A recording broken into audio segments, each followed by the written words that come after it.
Builder of all time, Arnold Schwarzenegger's record at number 7. What's going through your mind? What's going through your heart? I'm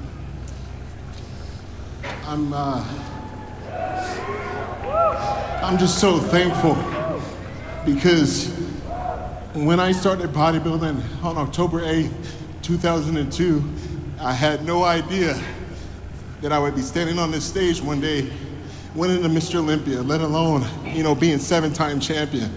When I got into this journey, I was, a little bit bitter because I didn't make it playing Division I basketball, and I was trying to find another outlet. And bodybuilding taught me how to be strong mentally, physically, and emotionally through all life's challenges. It taught me how to train hard when no one's in the room, when you're having a bad day, through death, through hardship, through anything that can go wrong. I always had the gym. Over at Arm Breast, I could train. I could train any time of the day. There would be days I would train by myself or with my fiance, Cherie, and I would be in there dying. Looking at those pictures in the gym of Schwarzenegger, of Coleman, of Haney, of Dorian, of everybody. And I would just tell myself, one more set, one more rep, just give it everything you got so you can put yourself in the best position to win. And that's all we can do in life, people. Sometimes life is gonna serve you up some curveballs, but I challenge each and every one of you to step in that batter's box and take a damn swing.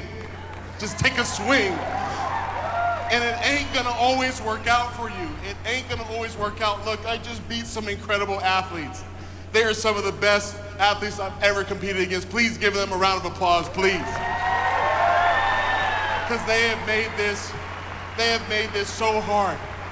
But I can tell you what, my faith in God, my family, my trainer, Honey Rambod, I love you, man.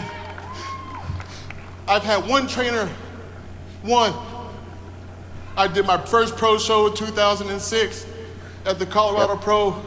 We did the New York Pro after that, and we won both of them. And a lot of people thought, you know what, this guy's gonna be something. And Honey always told me, Phil, you have to understand something. It's a marathon, not a sprint, and the measurement of a man is when he gets knocked down, not when he's winning. So I lost a few times. And he always reminded me just to keep on going and be the hardest worker in the room, just like what you say. And when people tell you you can't, you don't look at them. You don't need to look at them. You look in the mirror and you ask yourself, do you give it your all? You look at the mirror and you ask yourself, do you have another rep? You ask yourself, can I go to work when I'm pissed off because I'm about to get fired or something bad happened or lost my girlfriend or whatever it is?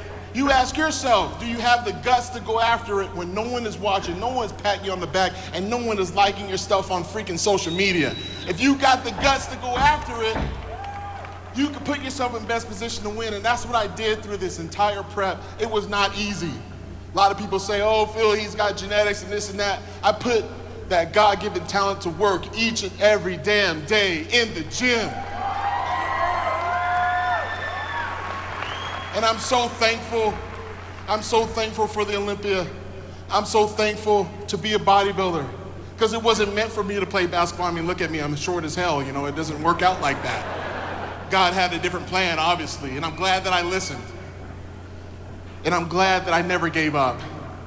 And I know there's a lot of incredible athletes wanting to kick my ass next year, but I know this, winning is habitual.